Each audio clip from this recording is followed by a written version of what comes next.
Well, so let's start here in Isaiah 2, and we'll begin in verse 1, and let's go ahead and read through verse 4. We'll kind of get the bird's eye view of this text, and then we'll kind of zero in and look at some of the details here and make some applications. I think actually in this lesson, I think the discussion questions are the best in this lesson of all the lessons that we've talked about. So I think we're going to have some really good stimulating questions to ask tonight too. Let's begin in Isaiah 2 and verse 1. The word which Isaiah the son of Amoz saw concerning Judah and Jerusalem. Now it will come about that in the last days the mountain of the house of the Lord will be established as the chief of the mountains, and will be raised above the hills, and all the nations will stream to it. And many peoples will come and say, Come, let us go up to the mountain of the Lord, to the house of the God of Jacob, that he may teach us concerning his ways, and that we may walk in his paths. For the law will go forth from Zion, and the word of the Lord from Jerusalem.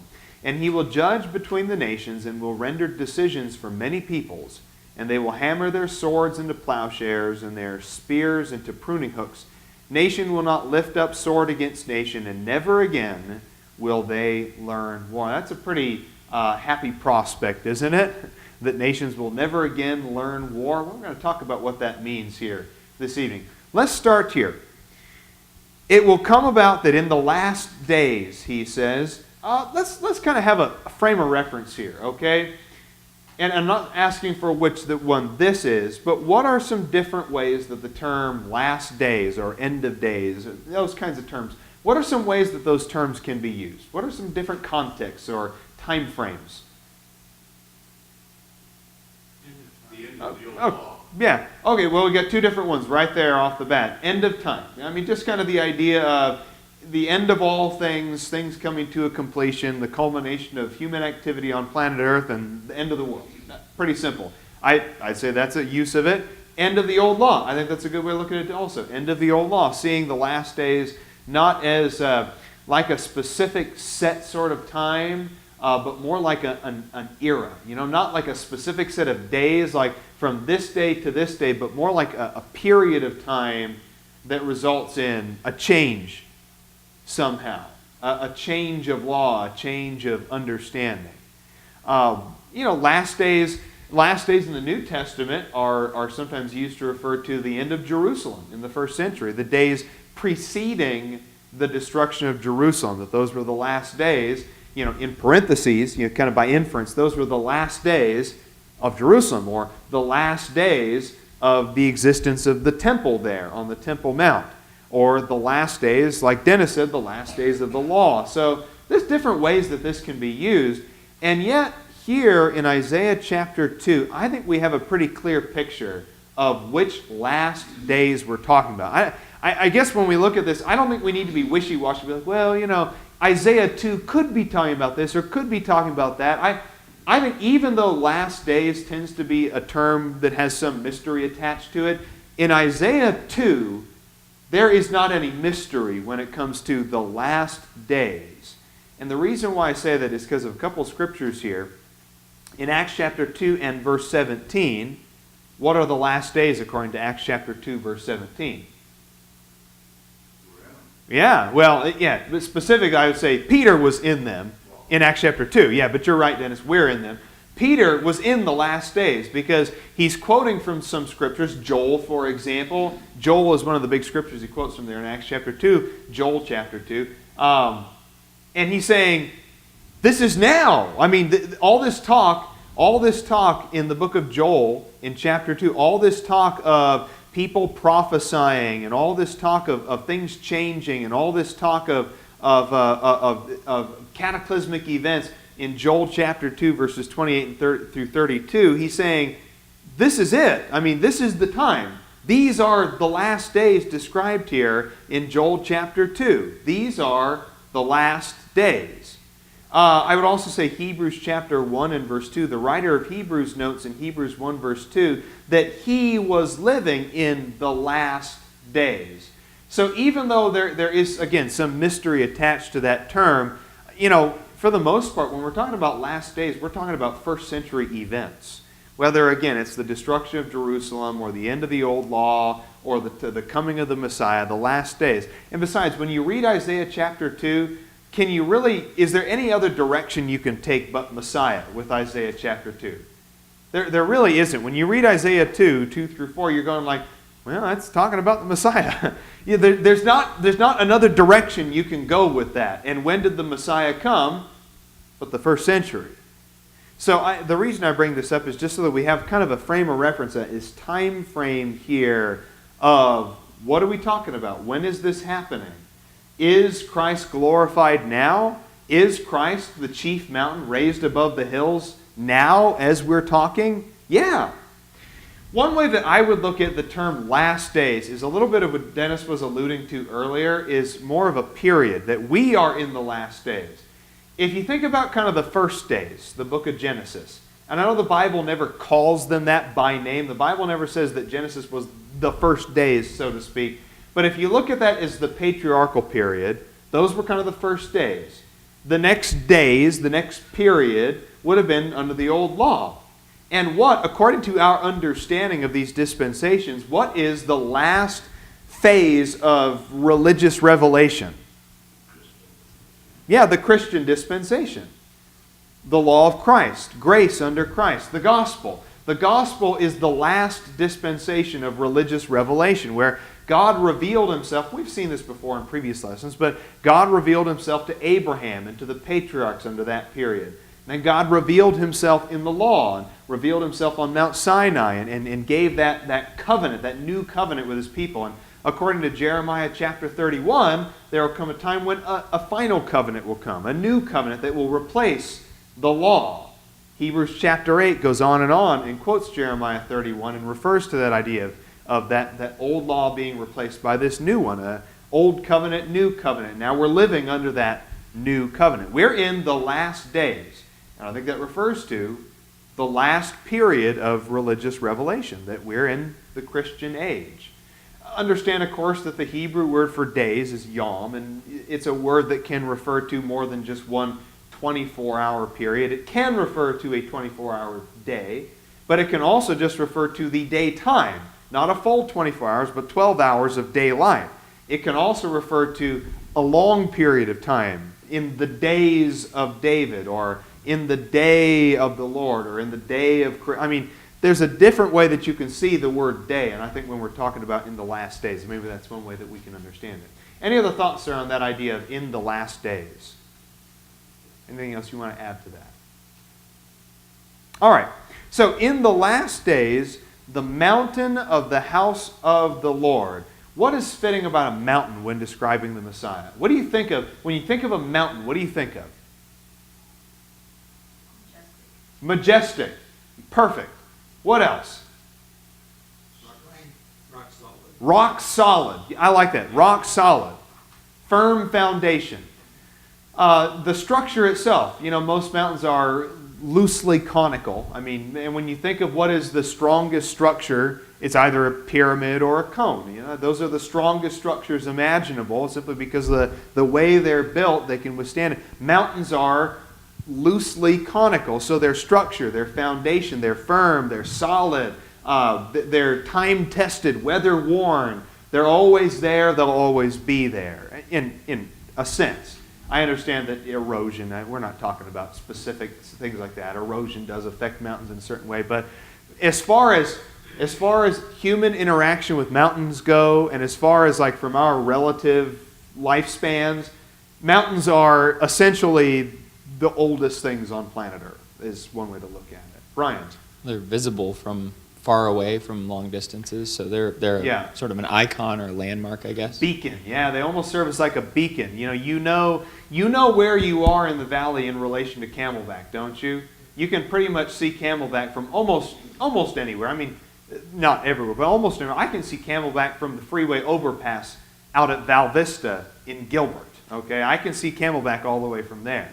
So if you can see Camelback, I know how to get to Central Phoenix.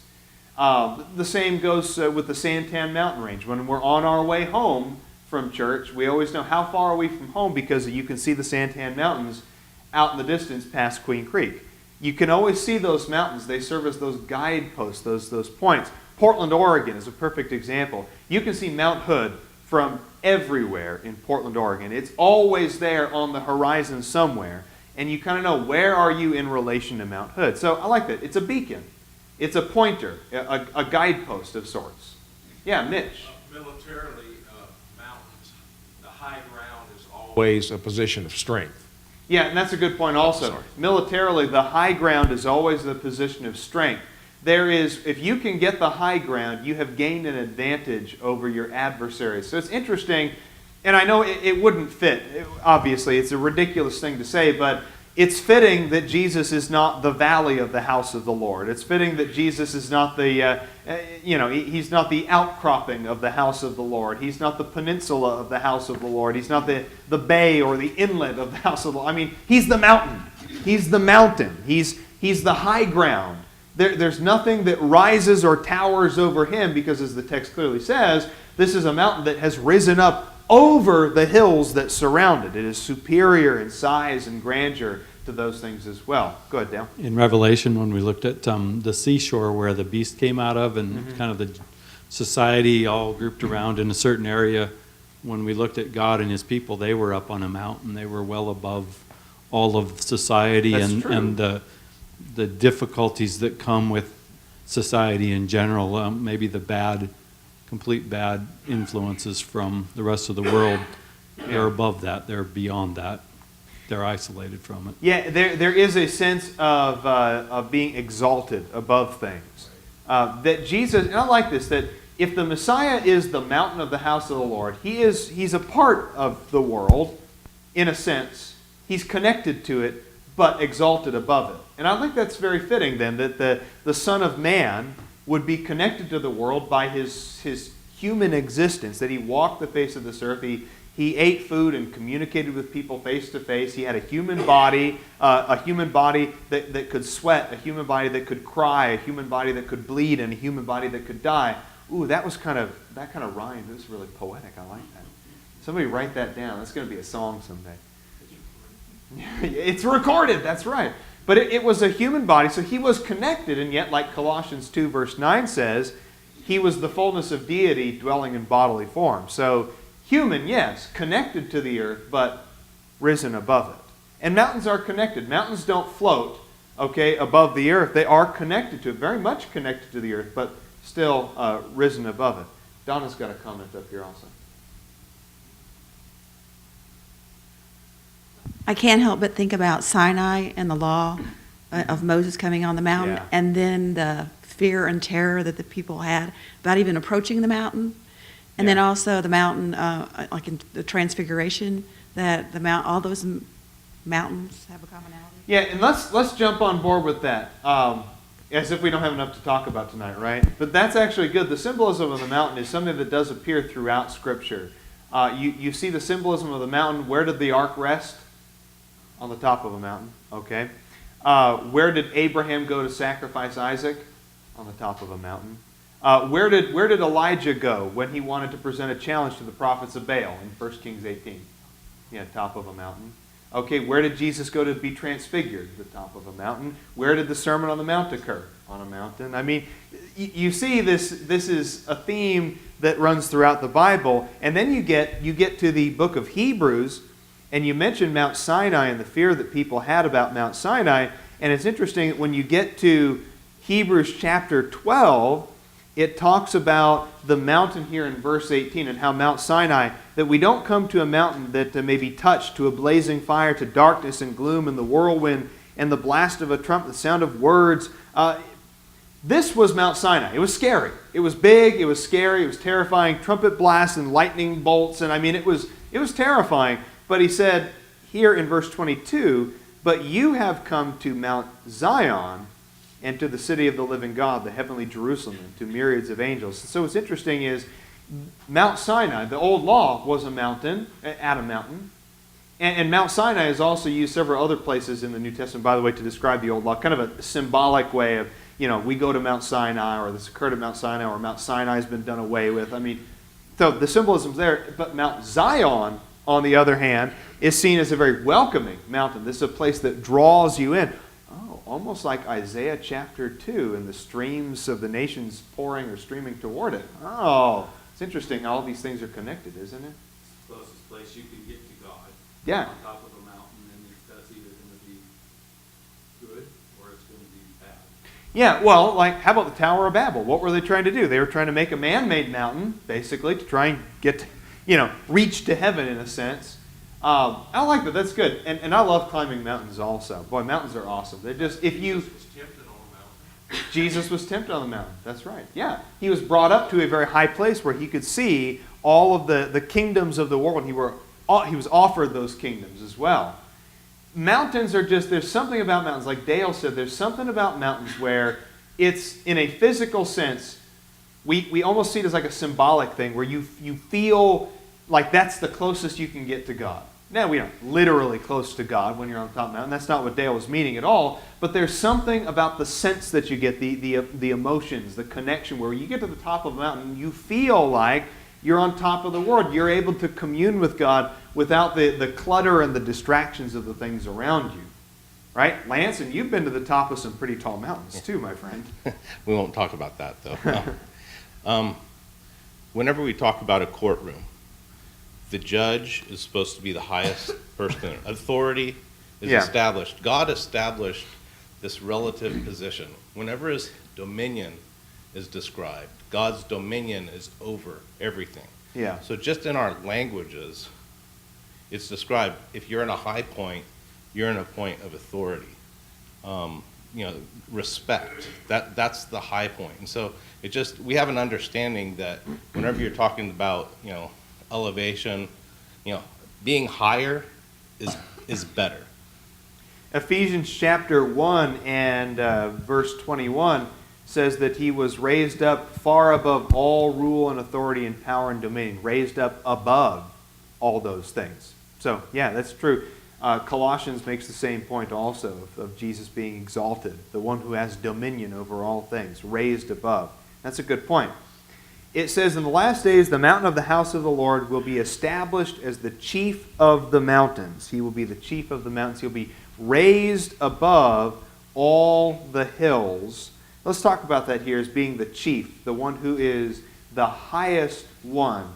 Being the mountain of the house of the Lord, Christ is exalted above all other things. There is no other name by which men are saved but Christ. Acts chapter 4 and verse 12. There's no ruler or authority that stands above our Lord's. Ephesians chapter 1 and verse 21.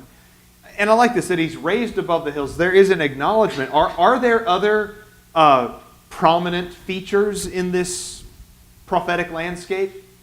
Yeah. There's other hills. There are hills there, but who has the highest? Yeah. There are other hills, which I think it's an acknowledgement that there are places of exaltation that men create for themselves. There are rulers and kings, and there are dominions. There are certainly, I think you can see, in some sense, there are demons like Satan who exalt themselves above where their rule is supposed to be. So, sure, there are some other hills. There are other hills, but who rises above all of them? It's the mountain of the house of the Lord.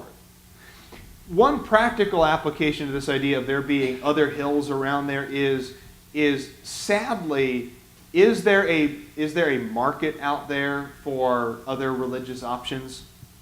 Sure. Yeah, all over the place. There's other hills. It's not, the mountain of the house of the Lord does not rise above a flat plain. That there are other hills that are around it. There are options. If you don't like Jesus, there's plenty of other things you could do. There's other hills you can climb. There's other religions you can partake of. There's other heights you can reach, other religious experiences that you can have. There's earthly rule, earthly authority. You can become president, king, you can be a millionaire or a billionaire. Sure, there's a lot of other options that you can have, but there's only one that rises above all of them. Brian. Well, even especially for their society at the time when this was written. I mean, they were dealing with idol worship, so we have other religious options and things that we can choose to do. I mean, they literally had man-made idols all around them that they could choose from. So this maybe was even more evident for them. Yeah, and not just idols. I would add to it the plethora of kind of city-state monarchs. This was a time that, aside from some of the biggies, you've got Egypt down south, you've got Assyria up north, and you've got Babylon as kind of a rising star on the international scene. But aside from the biggies, most of this time period, most of the people lived under kind of a feudal system.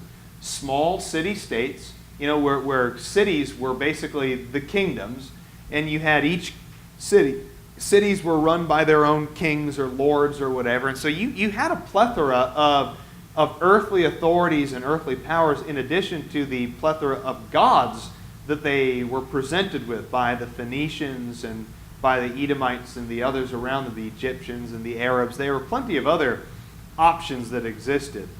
Very much like today, just a marketplace, basically. You got your supermarket or your cafeteria buffet of exaltation. That's kind of an interesting term, your cafeteria of exaltation. Patent pending. And all the nations, this is my favorite phrase in this text, by the way. And all the nations will stream to it. What's weird about that? Yeah, streams are supposed to go downhill. Streams don't flow toward the mountains, they flow away from the mountains, right? Everybody who knows Survival 101 understands that. Brian, if you had gotten lost this last week in your forest wanderings, how would you have found your way out of the woods? You find a stream and you go down. And eventually you're going to run into a freeway or something, right? Yeah, that's just Forestry 101. That's just Geology 101. That's hydrology. That's nature. That's gravity. Streams flow away from the mountains, not toward them. And yet this mountain has a magnetism to it.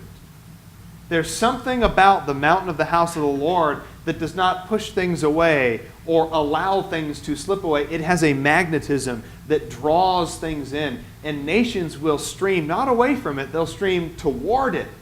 What a beautiful message that is. It's a beautiful message because it shows that God's mountain is accessible and that it's open and that it's welcoming. You don't have to struggle to get to God's mountain.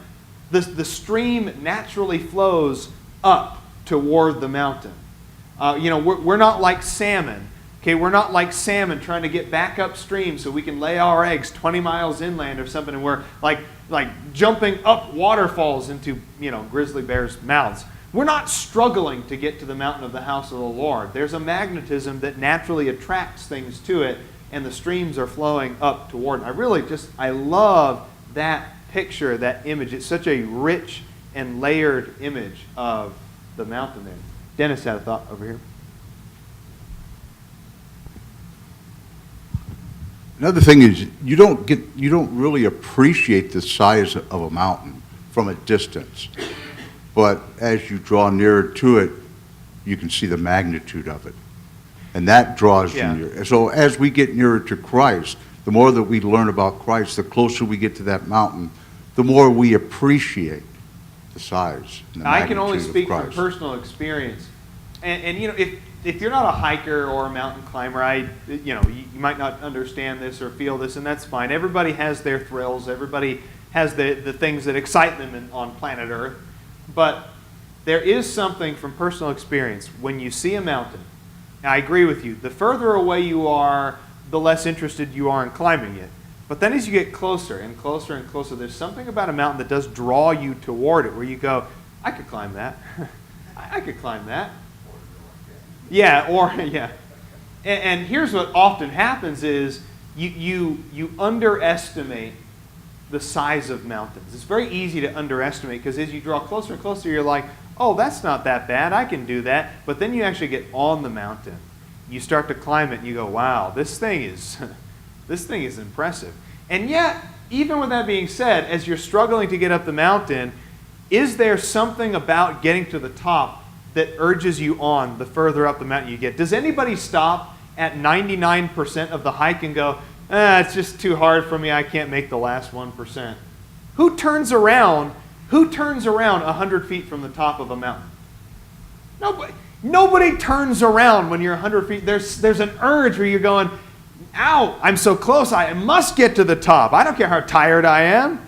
I want to get to the top now. And so the closer you get, at least this is my experience, the closer I get to a mountain, the more I'm urged to go up it and get to the top and rise up. And I think it's the same with God. I don't want to stretch that too far because, again, that's a personal experience of mine, and I can't say that everybody feels the same way about mountains. So that's something that a conclusion I draw for myself and from my own experience. Dale? I think the idea that there were a lot of other mountains out there, and yet they would stream to his mountain is similar to your comment on Mount Hood. Yeah. That they're going to draw you as well. Yeah. And you're going to be on the way and you'll be drawn in multiple directions, but if you keep your focus on the one that's protruding above all others, you will make it, because they're going to try to pull you away. And sometimes you have to do a lot of weaving between other things to get to God. You have to weave around, you've got to weave around a work schedule, okay? You got to weave around the needs of your kids and soccer practice and school projects. You have to weave around the temptations that are looking you right in the face, pulling you one way or another. You got to weave around a lot of hills sometimes to get to that mountain. But let's look at the nations here. Do the nations believe that it's worth it? Do the nations believe that the effort is worth it? Do they believe that the commitment is worth it to get to the mountain? Look at verse 3. And many peoples will come and say, I like this is optimistic. It's optimistic in that, yes, there's work that needs to be done. There's commitment that's required. And yet the prophet is not going like, yep, and it's hard, and we'll see how many people come to the mountain. I mean, that's, we'll just see. We'll put it out there, and we'll see if anybody wants to come. No, it's many people will come. They will want to come. They'll desire it. They'll yearn for it and long for it. Come, they'll say. Let us go up to the mountain of the house of the Lord, to the house of the God of Jacob, that he may teach us concerning his ways, and that we may walk in his paths. That's what they want. Do they believe it's worth it? Yeah. Brian. I was just going to say that, it seems kind of interesting when you read this today. We might gloss over the fact, but at the time where they were reading this, nations did not come to God very often, and for them to stream to God, that being a very proudly Jewish person reading this, you're probably not very happy about it. I don't know, with the pride that the Jews had at some level of their standing before God, but the fact that the nations, and it's basically talking about Gentiles here, are going to come to God and learn of him, and they're going to be excited about it, this sort of fervor and zeal that they're going to have is probably not. I just wonder what the Jews must have been thinking when they were reading. I hadn't thought about that, but that is an interesting question. It does make you wonder how receptive would they have been to the idea of this is a mountain that's going to rise above others. It will be public. It will be obvious. There's no hiding anymore. You don't get to hide in Jerusalem. You don't get to be your own little clique, your own little clan, but nations are going to come to it. Oh, sometimes we like keeping things just kind of tight-knit and comfortable. It can happen in a congregation, too. We get used to the people around us. We like the people around us. We have a tight-knit group. We act like family, and that's good. I love having a tight-knit congregation, but sometimes congregations can become so tight-knit that there's no room for anyone else to fit in there, Nobody else, they become so tight-knit in their weaving that nobody else can squeeze through the weaving. Nobody else can get in. And I wonder, Brian, like you, I wonder, did the Jews of Isaiah's time period look at this message, and this would have been a tumultuous time period, to say the least. I don't know exactly when Isaiah wrote chapter 2, but Isaiah's prophet, his lifetime as a prophet covered a great span. From Uzziah, who was a very good king, to Hezekiah, who was also a very good king, but in between, you had some real rotten eggs. You had some really, really, Ahaz, for example. Isaiah had a lot of run-ins with Ahaz. Yeah, real run-ins with that guy. This is a tumultuous time period, and do you think the Jews, were they excited at the idea of interlopers coming to the mountain of the house of the Lord? That I don't know. I don't know what the exact answer is, but I think it's worth it to ask it, that maybe this message of, and they'll come, and they'll want to learn, and they'll say, come, let's learn the ways of the Lord. Let's go to him so that he can teach us. And probably Jews are sitting there thinking like, oh, great. imagine all the work that we're going to have to put in with all these people.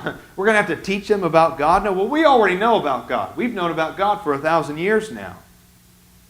Never let the community become so tight-knit that the nations are not allowed to stream to the mountain of the house of the Lord, because we won't let them stream to it. I'll get to you in just a second, Brian, but it reminds me a little bit of like Matthew chapter 23, where Jesus is talking about the Pharisees, and he mentions about proselytizing people. And I want to read that real quick here because it just popped into my head. But it kind of reminds me here in Matthew 23, when he says here in verse 15, "Woe to you, scribes and Pharisees, hypocrites, because you travel about on land and sea to make one proselyte, and when he becomes one, you make him twice as much a son of hell as yourselves." Go back to verse 13, same idea here. "Woe to you, scribes and Pharisees, hypocrites, because you shut off the kingdom of heaven from men. For you do not even enter in yourselves, nor do you allow those who are entering to go in." And that's kind of what you're saying. So, I don't know. I don't know the exact answer, what they all must have thought about it. I think if you were Isaiah, this is probably a very optimistic and very promising message, but maybe to the broader community, this would have been seen as, boy, we're going to have a lot of strangers around here, a lot of interlopers. You want to add to that? Oh, yeah, I was just going to say, your dad had the next comment. That's kind of the point every time you go in the New Testament and you look at Paul talking about the revealing of the mystery of long ago. Yeah. It's like every time you look throughout the Old Testament, you see these prophecies about the Messiah, and you see the pictures of Christ in the Old Testament. And then along with that, you see a discussion of the nations and, basically talking about the Gentiles. You can see that this is the mystery that was there. It was hidden all throughout the Ephesians 3. Right, all exactly. Ephesians 3. And it's all hidden there in plain sight. So you have to think that they probably just didn't even want to understand what this was talking about. They probably didn't want to, because it was still a mystery even up to the time when Paul was talking about it in the New Testament. Good point. Good point. I like that. And Dale, you want to probably piggyback off that.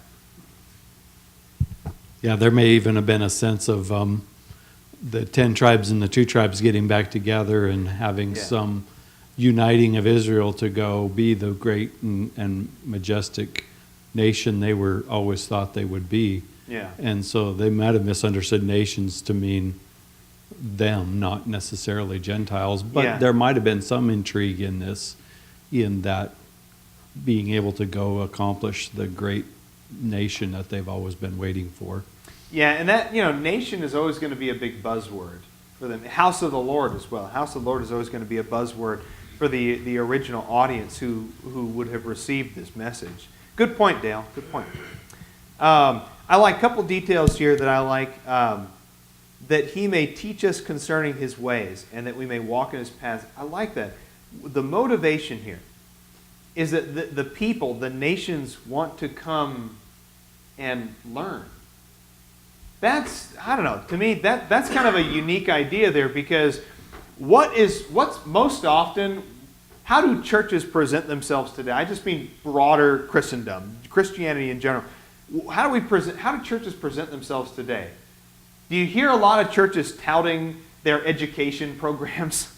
No, it's always, our worship is heartfelt, it's a place for families, it's coffee and donuts, it's social events, it's what can we do for you, it's appealing to people, selling, it's consumerism, a free t-shirt for everybody, for every visitor. I mean, it's consumerism at its core, and of course I can't stand as their judge. I'm not the judge of the world. I don't get to decide who. And yet, what is missing in all of that is come and learn about God. That's really what it is learn about God and learn how to live by His ways.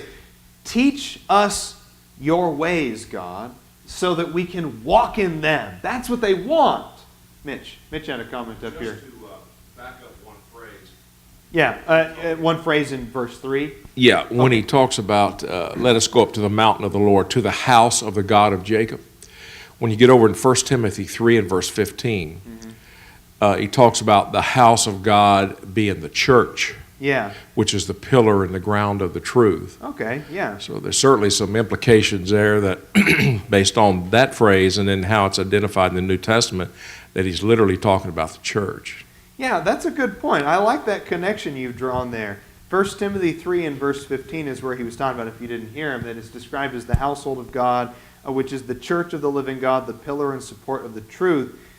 And you saw that, I don't want to get ahead of myself here, but did you see that in Acts chapter 2? Did the nations stream to the mountain of the house of the Lord in Acts chapter 2?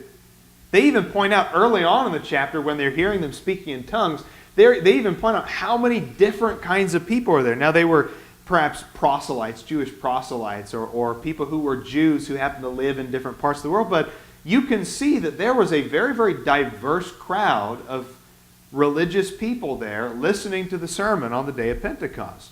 Were there Gentiles interested in the gospel almost from the very beginning? Jesus, I say this jokingly, Jesus practically had to beat Gentiles off with a stick.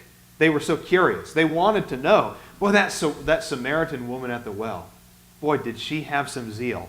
She was a woman who was incredibly curious about this. She wanted to know, too. And when she learned things about Jesus, she went back to her town there, and she told everybody about it. And she said, it's not because of the miracle anymore, it's because of the witness. It's because of the testimony and the truth that was preached now that we are believing. Jesus had to beat the Gentiles off with a stick, so to speak, because they were so excited. Every time he left Galilee, when he crossed the Galilean Sea, for example, went to Decapolis, which would be a primarily Gentile area, were they just eating it up in Decapolis? Man, they loved it. They loved Jesus. When Paul went out to the Gentiles, did Paul have a hard time drumming up interest amongst Gentiles in the gospel? No. More often than not, he had to wash his hands of the Jews in a community and say, I'm done, guys. I cannot do this anymore in these synagogues. I'm just going to preach to Gentiles because they actually want to know. So I'm glad you pointed that out, Mitch, that the church is the mountain of the house of the Lord, in a sense. You can interpret it that way. And the nations are streaming to the church. As we are the body of Christ, we represent Him, we preach His truth and preach His gospel. They stream to the truth. They want to know it. They're excited about it. Very stimulating. Good comment. I like that. Anyway, let's just wrap this up here with this idea of that He may teach us concerning His ways. I just think it's sad to see the state of religion in America today because so many churches simply want to cater to the desires and requests of potential converts just to win them over, just to have a larger membership or contribute more money, when really true Christianity is about learning. Now, it's about charity. It's about experiencing. It can be about feelings and emotions as well. But I think the core of what the gospel is all about is we need to teach the way of God. Teach people. That's why we offer Bible studies. And we call them Bible studies. When I want to sit down with somebody, I call them and say, hey, you want to have a Bible study this week? Hey, you want to sit down and study the Bible this week? And I'm always amazed at the people who will sit down in a Bible study and go, I didn't think we'd actually study the Bible. I'm so shocked we're studying the Bible. Now, maybe we don't keep everybody. Maybe we sit down for a Bible study and our success rate might not be 100%. Maybe people who come here and visit us for a Sunday or a couple Sundays or come for a Bible class, they might not stay. But I will tell you this, almost everybody who I talk to who comes as a visitor to Monte Vista or back in Abilene or where I grew up in Beaverton, if you are a church that is teaching truth, you're not going to keep everybody, and I get that. But almost everybody who visits a truth-teaching church will walk away impressed with the teaching. They might not agree with it, they might not believe it, they might not be convicted by it, but I have heard so many people say, wow, Monte Vista, the way you guys teach the Bible, the way you promote the Bible, the way your Bible class curriculum, it's really impressive. You guys teach the Word. Like, thank you. That's kind of the Isaiah chapter 2 goal, isn't it? Now, I'm not puffing us up or puffing myself up or patting myself on the back. I'm just trying to say we need to keep our focus on the right place. It's not about appealing to the emotions, the feelings, or the physical appetite. It has to be, are we teaching people the way of truth so that they can, as the text says, so that they can learn how to walk in His paths. That's the key. Most of the world thinks the church is about gaining money, Yeah. and that we're just another group wanting money. And the many bad examples that exist out there give Christianity and religion in general, and organized religion. I hate that term, by the way. I don't believe in organized religions. You just believe in chaotic religion? I was wondering about that. But it does give it a bad name. And it's true. There are a lot of bad examples out there. The Benny Hinns of the world. I mean, Even the Roman Catholic Church. Even very, very large and noteworthy and highly honored religious organizations. We can't be their judge because we don't know their motives, but it's hard not to look at some of the largest religions in the world and go, you live in a gilded palace, I'm sorry, you wear a $2,000 hat and you live in a gilded palace. It's hard not to think, like, what are you in this for? And what are you really promoting? And what are you really teaching? Let's look at the end of verse 3. For the law will go forth from Zion and the word of the Lord from Jerusalem. I think that this is a prophecy that is directly and very pointedly fulfilled in the time of Jesus Christ and his apostles. In Luke chapter 24, the end of Luke 24, verses 46 and 47, thus it is written that the Christ should suffer and rise again from the dead, and that repentance for forgiveness of sins should be proclaimed in his name to all the nations, beginning with Jerusalem. Acts chapter 1 and verse 12, Jesus makes it very clear, you're going to start in Jerusalem and work your way out from there. And then there's the dispersion. I note in the notes here in Acts 8 verse 1. Acts chapter 8, when Saul persecutes the church, that's really the first really widespread dispersion of Christians. And I love it, by the way. Paul tries to put the fire out, but all he does is kick hot embers all over the place and start a bunch of other hot fires everywhere. You can't stomp Christianity out. 2,000 years of history have shown you can't stomp Christianity out. It doesn't work. You kick it, and all you're doing is just spreading embers everywhere. And that's what happened. It started in Jerusalem. 3,000 people baptized on the day of Pentecost, growing to about 5,000. Perhaps even, by Acts chapter 8, perhaps even as much as 10,000 people. And then Saul shows up, and all those Christians, or at least a great majority of them, they don't lose their faith. What do? They disperse, and they go around to all these other cities teaching their faith to other people. It started in Jerusalem, worked its way out, and I believe Acts chapter 2, verse 3 is precisely and fully fulfilled beginning in Jerusalem in Acts chapter 1 and 2. And I love that connection there. And he will judge between the nations. He'll judge between the nations. That's his prerogative. That's his place. That's Psalm 2. Some of the other things that we've looked at as well. He holds his righteous scepter. Okay, this is a king. He rules. Let's not put it any other way. He is not... Jesus, in his earthly lifetime, in his ministry, might have been a very, very unimportant figure. A dirt poor fellow from, Galilee. The boonies, basically. But let's not put it any other way. Jesus rules. He rules from on high. He rules this world. And he judges between the nations. I think that's part of the, we studied Psalm 2 a few weeks ago. I think that's part of the warning there.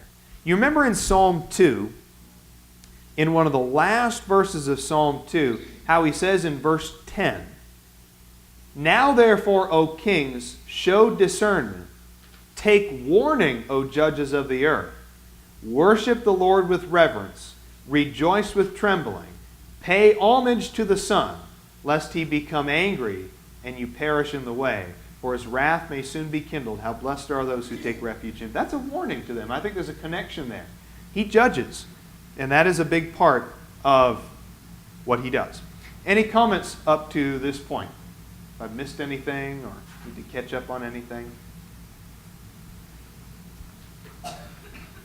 Let's talk briefly then about this idea of halfway through verse 4.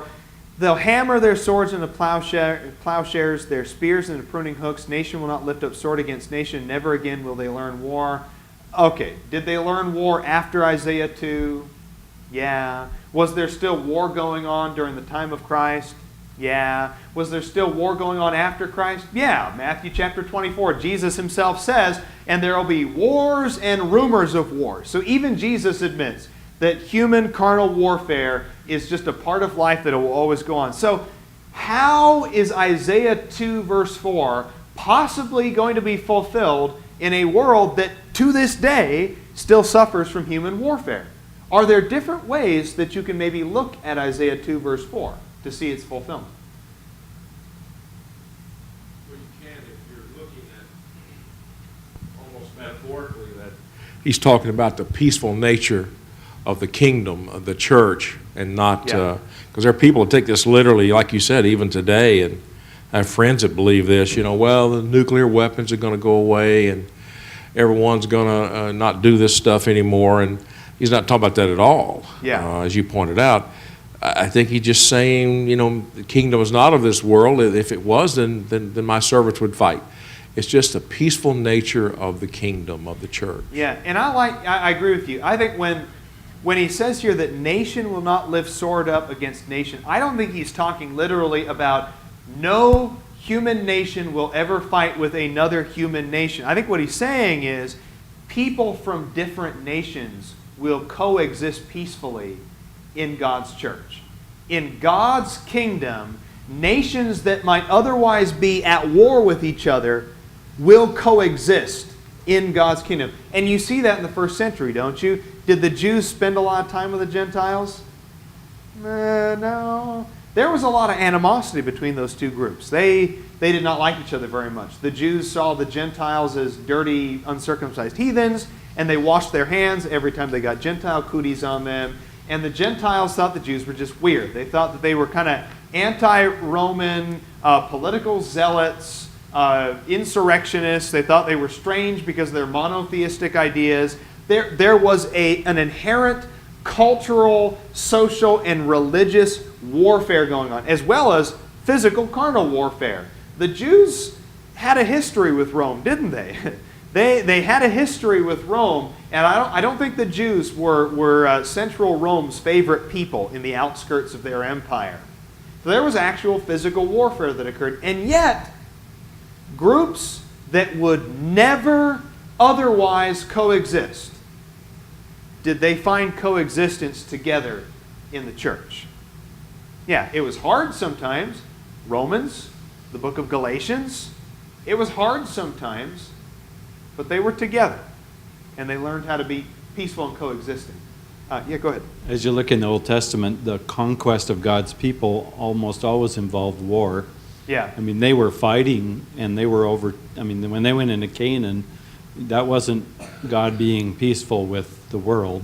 Yeah. I mean, they took over people, and then the wars continued through all the kings, but the focus of New Testament, of the new covenant, was not about fighting anymore. Yeah. There were nations are going to fight, but God's focus and his people's focus will not be about war anymore.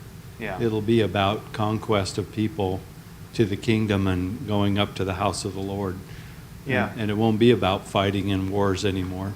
And you will have, and have had for 2,000 years now, these very, very different groups who will come to the mountain of the house of the Lord, and they'll say, you know what?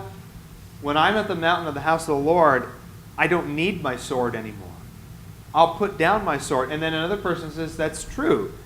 I don't need my spear anymore. I'm at the house of the Lord. I don't need my spear. I'll put my spear down. You'll put your sword down. We'll turn those things into productive things. What do they turn the sword and the spear into? Plowshares and pruning hooks. Catching, harvesting. What did Jesus say about being fishers of men? Yeah. You'll put your nets down now, Peter, Andrew, James, John, and I'll make you fishers of men now. The fields, the fields are white for harvest. Yes, that's right. That's right, but very, very few are the reapers, right? We need reapers. They're going to turn their weapons into collecting devices now, harvesting devices, and I think that that's a really cool picture. And again, we can see it even in our own lives. People that might not otherwise ever spend time with each other. And I know we're not at war with each other in America, necessarily not at civil war or whatever, but there's people at Monte Vista who, if it wasn't for the church, I might never have met you otherwise. And I'm not saying I'm prejudiced against you. I'm saying that there would not have been any other mechanism, okay, for us to meet and be together. I live in Gilbert, okay? I don't go to Phoenix very often for anything but Monte Vista. Whether it's work during the week or worship on Sunday, I might not meet anybody from Phoenix if it wasn't for this. And there are, I think you can even see more extreme examples of that as well, where people who might even be in conflict, but not just indifferent or ambivalent, but people who might even be in conflict with each other who have come together because of the cross of Christ. I can give you one quick historic example, and then Brian, you've got a comment. I have been reading the biography of a turn-of-the-century preacher named Marshall Keeble. Some of the older folks in here are probably familiar with the name Marshall Keeble. He was a black preacher who started preaching right around the turn of the century, 1900 or so, when he was a very young man. And he preached all the way into the 1960s. I believe he was like 89 years old or when he passed away. And he was one of the very first people who was able to bridge the gap between black Christians and white Christians in the first half of the 20th century. Groups that never would have been around each other. Even in the South, which is where he preached most often, was down in the South. He got the Klan to take their hoods off and come to gospel meetings with black Christians. People who would be so at odds with each other in every other part of life. They put the weapons down and they came together for the gospel. And a lot of good was done. That's just one historical example. Brian, go ahead. I was just going to say the word community sometimes gets a bad rap, especially maybe in the denominational use of it today. But that's exactly what this is describing here. This is a community of people. This is a group of people who are coming together for a common purpose, for a common mission, at a common place, which is the mountain of God. And so that's sort of this, it is a community. It is, and that's the whole purpose for the peace that we see here, is because we're no longer at odds anymore. We all have something in common. We're all at the same mountain together.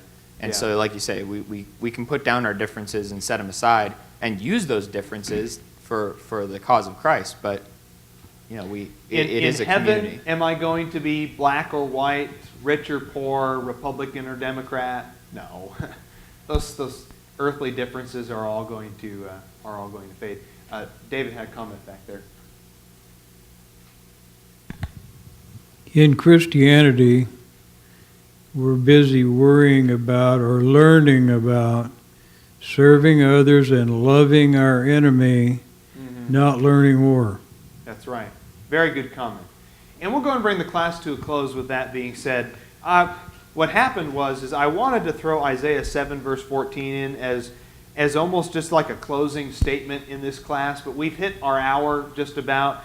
And in studying for Isaiah, I had decided there's just really a lot more in that prophecy that we need to talk about from Isaiah 7. We need to talk about the backstory of what was Ahaz's situation when he was facing destruction at the hands of the northern tribes of Israel as well as Damascus, the Assyrian specter on the horizon, and just what did Isaiah mean when he mentioned to Ahaz that a son will be born to a virgin, and that's going to be the sign of something good to come. What did he really mean by that? So I think what I'm going to do, I think I'm going to take my notes from that, and I'm just going to put together a sermon, maybe a month or so from now when we've sort of, we've talked about messianic prophecies, and maybe in a month or two when we kind of have taken all of this in and we're ready to talk about it again, I'll probably just do a sermon about it so we can really flesh it out and talk about it, give it its due. So we'll bring class to a close. I believe that next Sunday is our last class from Isaiah chapter 40 and Isaiah 42, which is just tickles me silly because that middle chunk of Isaiah is such a cool part of the book. Not next Sunday, the 21st. 21st? Okay, thank you. What's going on next Sunday? Oh, that's right, Deacons meeting. Okay. So, see you in a few minutes.